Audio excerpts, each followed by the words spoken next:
What is up, guys? HSB here, and I'm back with another video, and this time I'm going to be talking about the Apple Watch and some of my favorite apps that I like to use with this guy. Before I get into the video, I just want to remind you guys to subscribe and give the video a thumbs up if you like my content, just to help my channel grow. I really appreciate that. Getting right into it, some of these apps, I actually don't have a lot of apps. I have a good amount, but it's nothing crazy. This is the Apple Watch Series 3. I don't have the cellular version, so I believe it's only 8 gigs on this, which is pretty good for the amount of apps that I use on a daily basis. So I just want to make a quick video going over some of my favorite apps. So I'm going to start with AutoSleep. So this app is called, obviously, AutoSleep, and how it works is it tracks your sleep habits. When you go to bed at night, what you can do is use this app to see how long you slept, how long your quality of sleep is. It calculates that for you and charts it. So you can use this app to see how well you slept, see if you are going into deep sleep. So this is a handy app, and I use it. So it needs a companion app. So if I was to go into the app, it gives me some information here. It rates my sleep. I'm at 89%. It tells me how long I was asleep for 7 hours, 24 minutes. Quality, it tells me what time I went to sleep, and I went to sleep at 1:01 a.m. that day, and I had 1 hour and 43 minutes of deep sleep. It also tells me my heart rate, so I really like this app for tracking my sleep. Moving on to some other apps, the second app that I want to tell you about is this guy. It tells you the nearest bus routes and what time they're coming. So you can see here the 32 is coming in 22 minutes. Super handy if you're a commuter and you need to know quickly what time the next bus comes, and it's really reliable. So how Chirp works is your Twitter feed on your wrist. So that's actually really handy if you're doing some traveling or something like that, and you just didn't want to whip out your phone, but you want to stay up to date on what's on Twitter. So you'd use this app to go through everything on your feed, and it puts it in a nice way that you can literally just scroll through and see what's going on. In the regular version, you can't actually tweet from the app, but if you do, there's a pro version and you can tweet from that. So that's super handy. What happened? Did somebody die? Kirk Douglas? Oh man, it's so sad. Another app that I highly recommend is XE. So XE is a currency app, and it's super handy again for travelers. So if you're traveling a bit, you see that I'm going to Jamaica, so I added the currency of Jamaica, which is the Jamaican dollar, and I can enter how much I'm gonna carry. So let's say I'm gonna carry 400 Canadian dollars.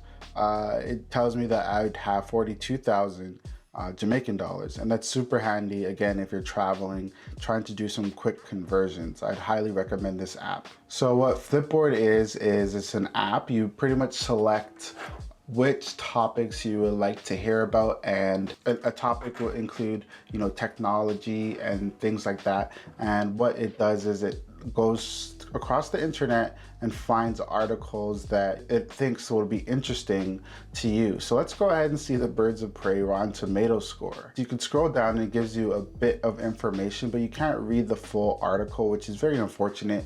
But I do like that I could just scroll through and see some of my headlines. Another app that I would highly recommend is AccuWeather. So AccuWeather is, as the name suggests, accurate weather. So although the Apple Watch does have a weather app from Yahoo, I do like using AccuWeather for reading, you know, how the chances that it's gonna rain, the real temperature, or seeing any weather alert. It's really handy when you're going out, when you're traveling. The other app that I want to talk about is Home Life, or Smart Home Life. So what this app does is it's pretty cool. So what you can do is use this app to turn off some of your smart home devices that you have connected in your smart home app. So this is offline for some reason. I don't know why it's been giving me this issue, so I can't do it, but it can help me turn off my lights. So I'm gonna turn off this light and see what happens. So those lights are already off. I'm gonna go ahead and turn off these lights here. So let's turn this off, and you'll see it's super dark now. Gonna go ahead, turn it right back on. Let's go right here, turn it back on. So again, the purpose of this app is literally to control your smart devices. This is super handy to me because I'm lazy, and I do like having the ability to use your watch to turn off the lights, turn off the TV, any of your smart home devices. I'd highly recommend Smart Life. This goes without saying. The next app is the Score. So I really love the Score, literally for telling me about the Raptors. So it tells you the score, how much time is left in the game, and what time the game starts. It tells you this game and then the upcoming game. Super handy for any of you sports fanatics. I'd highly recommend downloading the Score. Now, for a lot of you that are into fitness, I'd recommend this app. It's called 7, your very own personal trainer. Let's stop this and cancel it. So what it is different types of workouts that you can do, and it's quick. It's like a fitness coach on your watch. So let's go ahead, start a full body workout. It counts down for you, and here's your coach. You have to do the jumping jack, so it gives you the time for how long you can go for, and then when this is done, it'll go to a next workout routine. So I'd highly recommend this for anybody trying to get active or in shape using their Apple Watch. So the next app that I want to talk about for anybody that loves reading but does not want to physically go through and read the books because it might be time consuming, maybe commute a lot, then I'd recommend Audible. So I'm sure a lot of people do know about Audible. I actually have not set it up on this yet. I haven't signed into my account, but this app allows you to have books, download audiobooks and listen to them right from your Apple Watch if you're streaming to your Bluetooth headphones. So this is super handy for those of you that, again, like reading books but don't have the time to read a full-on book. And if you already have an Audible subscription, might as well read books or listen to books from your wrist. So that would be it, guys. Those are some random apps that I'd highly recommend. If you liked the video, as I've said, go ahead, give it a thumbs up. And if you didn't like the video, give it a thumbs down. I'm gonna see you guys in the next one. Thank you for watching. Peace.